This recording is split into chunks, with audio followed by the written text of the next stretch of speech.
क्यों बिहार में अपराध बढ़ता जा रहा है और जिसका सबसे बड़ा कारण किसी भी अपराधी पे कोई कार्रवाई का नहीं है। आप बाकी राज्यों में देखें कहीं पे 90%, 89%, 91%, 92%।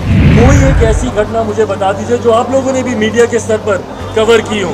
रुपेश का मामला, एयरपोर्ट पे जो काम करते थे, मैं बार बार बोलता हूँ, कितने लोगों को सजा मिली, कितने लोगों पे कार्रवाई हुई, छोटी छोटी नाबालिग बच्ची। भ्रष्टाचार आज की तारीख में बिहार में चरम सीमा पर है। शायद ही बिहार का कोई ऐसा गांव होगा जहां पर बिना घूस दिए कोई काम।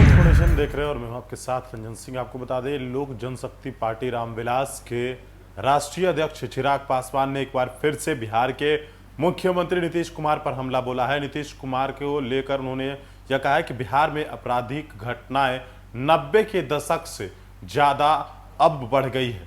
बिहार में स्वास्थ्य व्यवस्था को लेकर, शिक्षा व्यवस्था को लेकर और जिस तरीके से समस्तीपुर में जो घटनाएं घटी है उसको लेकर चिराग पासवान ने बिहार के मुख्यमंत्री नीतीश कुमार पर हमला बोला है। साथ ही साथ बिहार में मौजूदा जो सरकार है उसको लेकर उन्होंने सवाल खड़ा किया है कि आखिरकार इस तरीके की घटनाएं कैसे घटती है बिहार में, जिस प्रकार से स्वास्थ्य व्यवस्था चरमराई हुई है। इतना ही नहीं, उन्होंने यह भी कहा है कि जो समस्तीपुर में घटना घटी है इससे ज्यादा हृदय विदारक घटना और कौन सी हो सकती है, और कई ऐसे मामलों को चिराग पासवान ने खुद इस बात को लेकर कहा। साथ ही साथ बिहार में लालू यादव के शासनकाल को लेकर उन्होंने कंपेयर किया नीतीश कुमार के शासनकाल से। उन्होंने कहा कि जिस प्रकार से 90 के दशक में घटनाएं घटती थी तो उससे कहीं ज्यादा घटनाएं अभी घट रही है। हत्याएं, लूटपाट का जो मामला है वो अभी निकलकर सामने आ रहा है और इन सब के जिम्मेदार बिहार के मुखिया नीतीश कुमार हैं। किस तरीके से चिराग पासवान ने बिहार के मुख्यमंत्री नीतीश कुमार पर निशाना साधा है, सुनवाते हैं उस बयान। बिहार से पलायन निरंतरता में बढ़ता जा रहा है। आंकड़े दर्शाते हैं कि साल दर साल इस पलायन में वृद्धि हुई है। शिक्षा के लिए तो लोग जाते ही हैं, रोजगार के लिए लोग जाते हैं। क्यों? क्योंकि आर्थिक संभावनाएं नहीं है हमारे प्रदेश में। MNCs, IT sectors, single window clearances, निवेशकों को इन्वाइट करना, बंद पड़े कारखानों को खोलना, खाली पड़े रिक्त पदों को भरना। कोई ऐसा आर्थिक निर्णय राज्य सरकार के द्वारा अभी तक नहीं लिया गया जो आर्थिक परिस्थितियां एक आम बिहारी की सुधारने में मददगार हो। और यही हम लोग की शिकायत है और इसीलिए हम लोग चाहते हैं कि जब तक बिहार फर्स्ट, बिहारी फर्स्ट लागू नहीं होगा, क्योंकि इसमें तमाम ऐसी आर्थिक नीतियों की भी हम लोगों ने चर्चा की है जो बिहार में प्रति व्यक्ति आय को बढ़ाने में मददगार साबित होगी। बेगूसराय में एक पिता अपने बच्चे के पोस्टमार्टम के लिए भिक्षाटन कल किया है उन्होंने।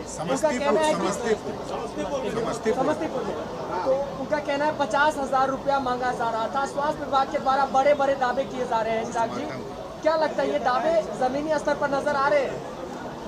भ्रष्टाचार आज की तारीख में बिहार में चरम सीमा पर है।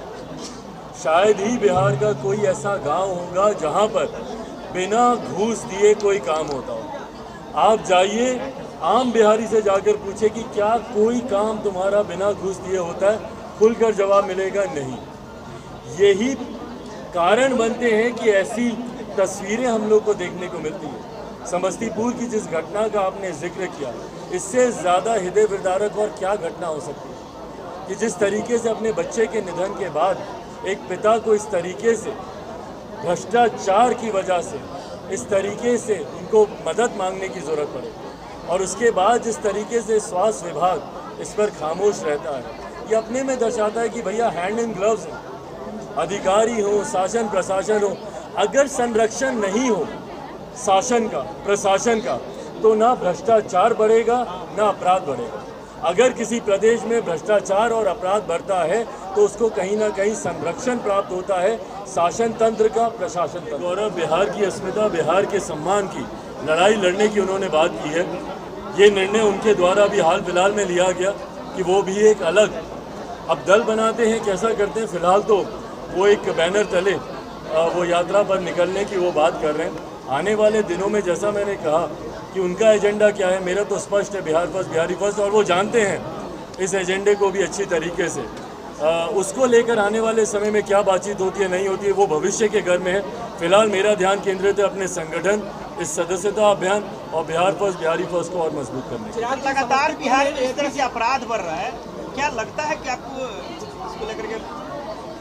भाई, मैं बिहार के बढ़ते अपराध को लेकर निरंतरता में लोक जनशक्ति पार्टी रामविलास ने आवाज़ उठाई है। शायद ही कोई बिहार की ऐसी घटना हुई होगी जहां पर मैं खुद स्वयं या हमारे पार्टी के तमाम वरिष्ठ नेता अलग अलग घटना स्थल पर ना पहुंचे।